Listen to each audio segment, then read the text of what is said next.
ఇంకో పక్క మద్యం నాసిరకం, అవునా కాదా? పేదవాళ్ళ రక్తాన్ని తాగే పరిస్థితికి వచ్చారు.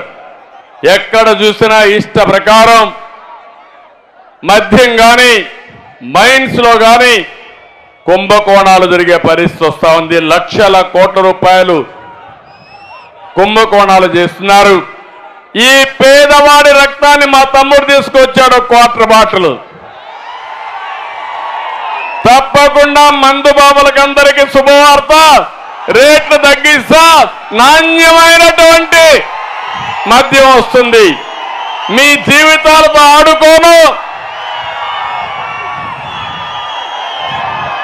రోజంతా కష్టపడి కొంతమంది శారీరక బాధలు మర్చిపోవాలని సాయంత్రం అయితే ఒక క్వార్టర్ బాటిల్ దాంట్లో ఆఫ్ వేసుకోవాలనుకుంటే ఈ దుర్మార్గుడు మిమ్మల్ని దోచేస్తున్నాడు.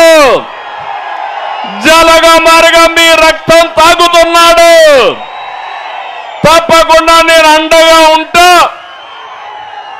మీకే కాదు మొత్తానికి కూడా న్యాయం చేసే బాధ్యత నాదని మిమ్మల్ని తెలియజేస్తున్నా.